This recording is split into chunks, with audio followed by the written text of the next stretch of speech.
Capítulo 11. Responsabilidad universal. Creo sinceramente que todos y cada uno de nuestros actos tienen una dimensión universal. Por ello, la disciplina ética, la conducta íntegra y el discernimiento basado en la atención y el esmero son ingredientes cruciales para llevar una vida feliz y cargada de sentido. Sin embargo, consideremos ahora esta proposición en relación con la comunidad más amplia de los seres humanos.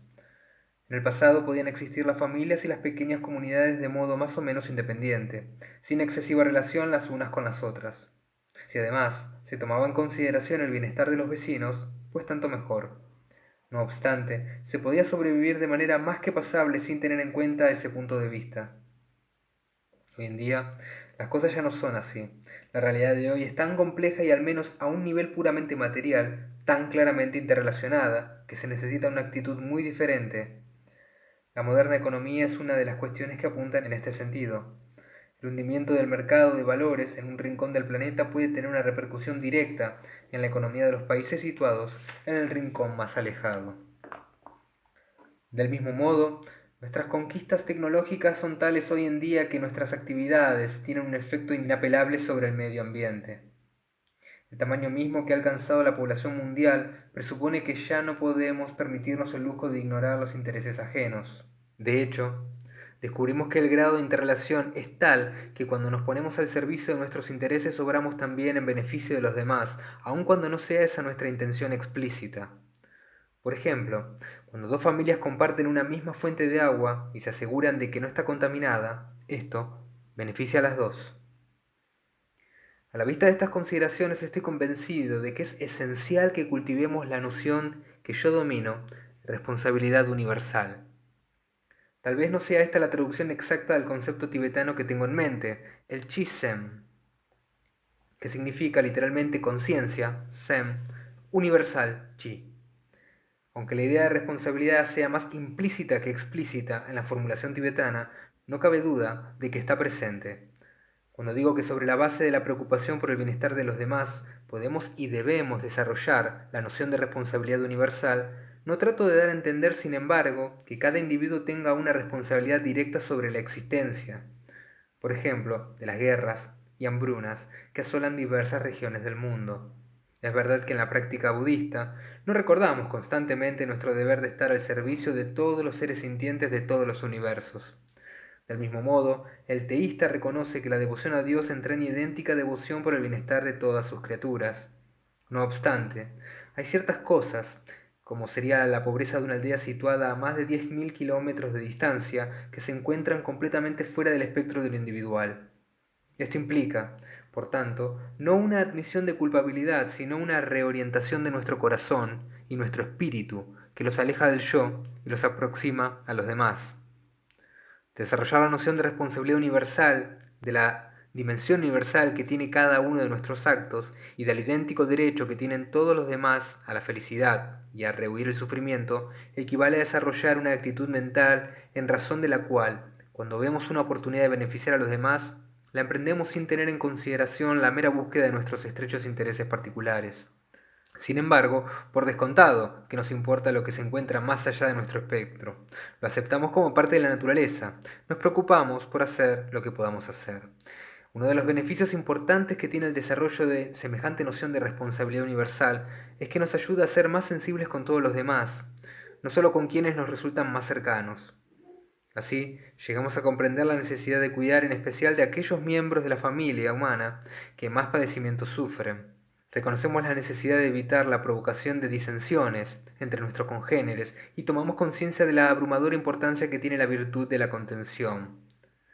Cuando no hacemos caso del bienestar ajeno e ignoramos la dimensión universal de nuestros actos, es inevitable que terminemos por considerar nuestros intereses como algo distinto y separado del interés de los demás. Así, pasaremos por alto la unidad fundamental de la familia humana. Es fácil apuntar los numerosos factores que obran en contra de esta noción de unidad. Entre ellos se encuentran las diferencias en la fe religiosa, en el lenguaje y las costumbres, la cultura, etc. Ahora bien, cuando hacemos demasiado hincapié en las diferencias superficiales y cuando por ellas incurrimos en discriminaciones mínimas, en exceso rigurosas, no podemos evitar el aportar un sufrimiento adicional, tanto a los demás como a nosotros. Y esto es algo que carece de sentido. Bastantes problemas tiene ya el género humano. Todos hemos de afrontar la muerte, la vejez y la enfermedad, por no hablar de lo inevitable que resulta el encuentro con las decepciones. Todo esto es algo que no se puede evitar. ¿No es más que suficiente? ¿Qué sentido tiene el crear todavía más problemas innecesarios lisa y llanamente a cuenta de la diferencia en el modo de pensar o de la diferencia en el color de la piel? Al juzgar estas realidades comprendemos que tanto la ética como la necesidad invocan una misma respuesta. A fin de superar nuestra tendencia a ignorar las necesidades y los derechos de los demás, hemos de tener continuamente en mente algo por lo demás muy obvio, que básicamente todos somos iguales. Yo soy tibetano. La inmensa mayoría de los lectores de este libro no serán tibetanos. Si tuviera que encontrarme uno por uno a ustedes los lectores, si tuviera que mirarlos cara a cara, me daría cuenta de que la inmensa mayoría tiene características que superficialmente difieren de las mías. Si entonces me concentrase en estas diferencias, sin duda podría amplificarlas y hacer de ellas algo de mayor importancia. El resultado de semejante operación no sería otro que el vernos más distanciados, no más próximos. Si por el contrario los mirase uno por uno como si fueran iguales a mí, seres humanos como yo, con su nariz, con sus dos ojos y todo lo demás, pasando por alto las diferencias en el color de la piel y en la fisonomía, me daría cuenta de que todos somos de la misma carne y sobre todo que todos deseamos ser felices y evitar el sufrimiento, tanto ellos como yo. Sobre la base de este reconocimiento me he de sentir con toda naturalidad bien dispuesto hacia ellos, y la preocupación por su bienestar es algo que surgirá casi por sí solo. Con todo, me da la impresión de que así como la mayoría de las personas está dispuesta a aceptar la necesidad de la unidad dentro de su propio grupo y dentro de él la necesidad de considerar el bienestar de los demás, la tendencia dominante nos lleva a pasar por alto al resto de la humanidad. Al hacer tal cosa, no solo ignoramos la naturaleza interdependiente de la realidad, sino también la realidad misma de nuestra situación. Si fuera posible que un grupo, una raza o una nación obtuvieran una satisfacción completa y la plena realización manteniéndose totalmente independientes y siendo autosuficientes dentro de los confines de su propia sociedad, tal vez podría defenderse que la discriminación en contra de las personas ajenas a dicha sociedad es algo justificable. Lo cierto es que no es así. De hecho, el mundo moderno es tal que los intereses de una comunidad en particular ya no pueden tenerse por algo reducido a los confines de sus propias fronteras. El cultivo de la contención es por consiguiente crucial para el mantenimiento de una coexistencia pacífica. Lo contrario de la contención fomenta la codicia, una ansia de adquisiciones que jamás podrá satisfacerse. Es verdad que si aquello que persigue el individuo fuese por su propia naturaleza infinito, como sería la cualidad de la tolerancia, la cuestión de la contención ni siquiera se presentaría como tal. Cuantos más realcemos nuestra capacidad de ser tolerantes, más tolerantes llegaremos a ser.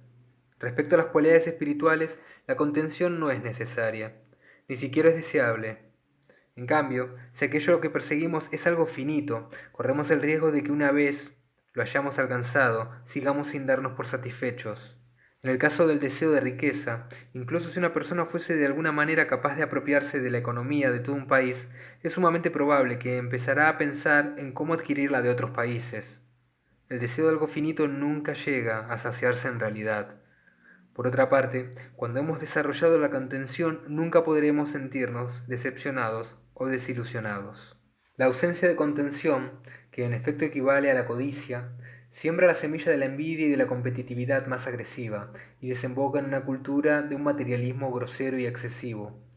El ambiente negativo que así se crea pasa a ser el contexto de toda clase de males sociales, que supondrán un sufrimiento considerable para todos los miembros de dicha comunidad.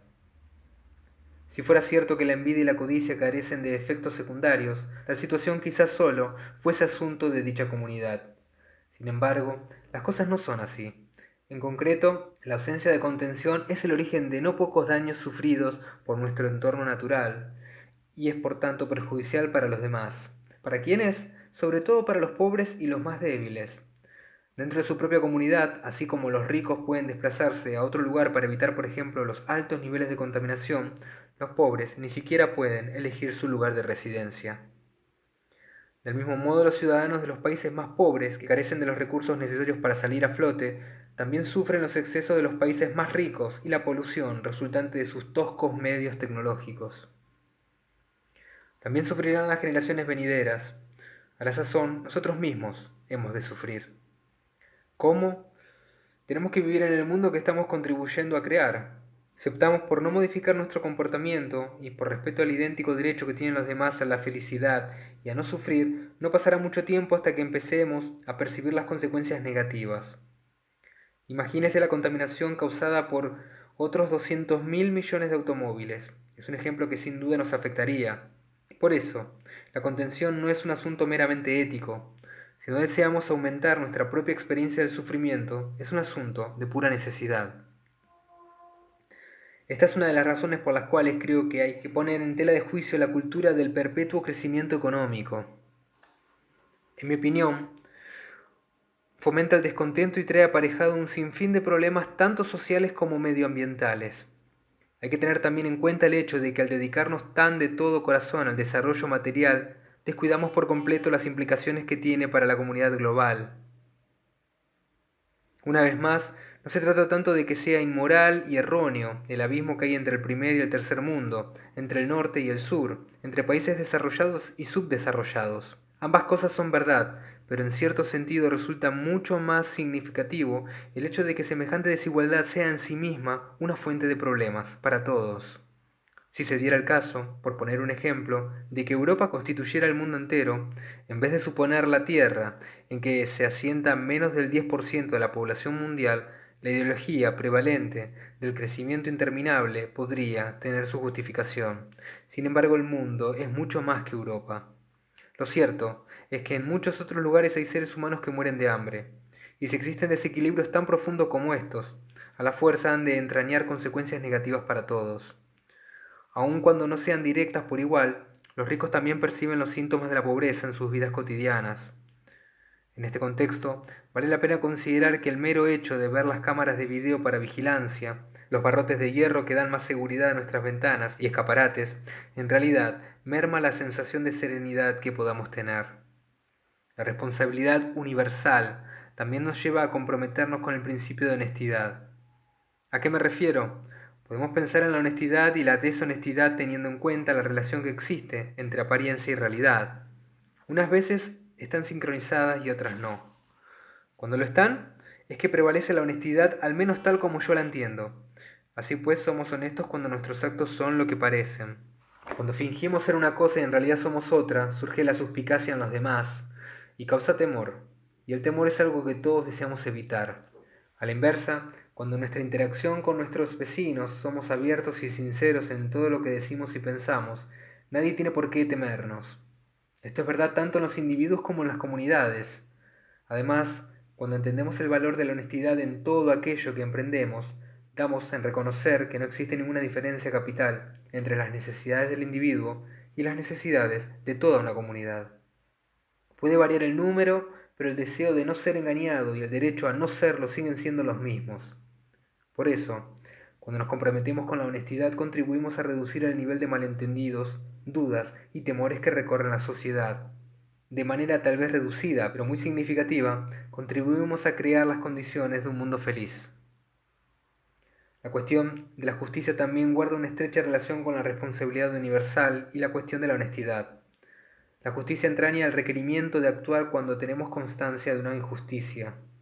Cierto que al no hacerlo puede ser un error, aunque no sea un error en el sentido de convertirnos en algo intrínsecamente malo. Ahora bien, si dudamos a la hora de manifestar una denuncia debido a cierto egoísmo, entonces sí existe un problema. Si nuestra respuesta ante la injusticia consiste en preguntarnos ¿qué me sucederá si hago esa denuncia? Tal vez a los demás no les guste. ¿Qué me sucederá si hago esa denuncia? Tal vez a los demás no les guste. Podemos caer en un comportamiento no ético, ya que así ignoramos las implicaciones más amplias que pueda tener nuestro silencio. También es algo inapropiado y no sirve de ninguna ayuda cuando se sitúa en el contexto del idéntico derecho que tienen todos los demás a la felicidad y evitar el sufrimiento. Y esto sigue siendo cierto, incluso si, y especialmente si, por ejemplo, el gobierno o una institución dice, esto es asunto nuestro, o este es un asunto interno. En tales circunstancias nuestra denuncia puede ser no solo un derecho, sino que, y esto es más importante, puede suponer que prestemos un servicio a los demás. Tal vez se pueda objetar, como no, que semejante honestidad no siempre es posible y que es preciso que seamos realistas. Nuestras circunstancias pueden impedirnos alguna vez que actuemos de acuerdo con nuestras responsabilidades. Tal vez nuestros familiares sufran un perjuicio si, por ejemplo, denunciamos las injusticias de que hayamos sido testigos. Pero así como sin duda hemos de afrontar la realidad cotidiana de nuestra vida, es esencial no perder de vista una visión más amplia. Hemos de evaluar nuestras propias necesidades en relación con las necesidades de los demás. Hemos de considerar de qué modo nuestras acciones u omisiones pueden afectarles a largo plazo. Es difícil criticar a quienes temen por sus seres amados, aunque ocasionalmente será necesario asumir riesgos a fin de beneficiar a la comunidad global. El sentido de la responsabilidad hacia los demás también significa que como individuos y como sociedad compuesta por individuos tenemos el deber de cuidar a cada uno de los miembros de nuestra sociedad. Y esto es verdad al margen de la capacidad física y de la capacidad de reflexión intelectual que pueda tener cada uno de ellos. Igual que nosotros, todos los demás tienen derecho a la felicidad y a evitar el sufrimiento. Por consiguiente, hemos de evitar a toda costa la urgencia de apartar de nosotros, como si tan solo fuesen una pesada carga, a quienes sufran una penosa afección. Lo mismo cabe decir de los enfermos o los marginados. Apartarlos de nosotros solo servirá para amontonar sufrimiento sobre el sufrimiento. Si nosotros estuviésemos en esa misma situación, buscaríamos ayuda en los demás. Por lo tanto, necesitamos cerciorarnos de que los enfermos y los afligidos nunca se sientan desamparados, rechazados o desprotegidos. No cabe duda de que el afecto que mostramos a tales personas es, a mi juicio, la medida misma de nuestra salud espiritual, tanto en el plano individual como social. Quizás suenen mis palabras sobre la responsabilidad universal a lo que diría un idealista sin remedio. No obstante, se trata de una idea que he venido expresando en público desde mi primera visita a Occidente, que tuvo lugar en 1973. En aquellos tiempos eran muchos los escépticos acerca de tales ideas. Del mismo modo, no siempre resulta fácil interesar a las personas por el concepto de la paz mundial. Hoy, en cambio, he percibido un aumento en el número de personas que comienzan a responder favorablemente ante estas ideas. A resultas de los múltiples y extraordinarios acontecimientos que ha experimentado la humanidad en el transcurso del siglo XX, creo que hoy en día somos más maduros. En los años 50 y 60, y más recientemente en algunos lugares, eran muchas las personas convencidas de que cualquier conflicto debía ser resuelto en definitiva por medio de la guerra. Hoy en día, ese planteamiento solo tiene validez en la mentalidad de una reducida minoría.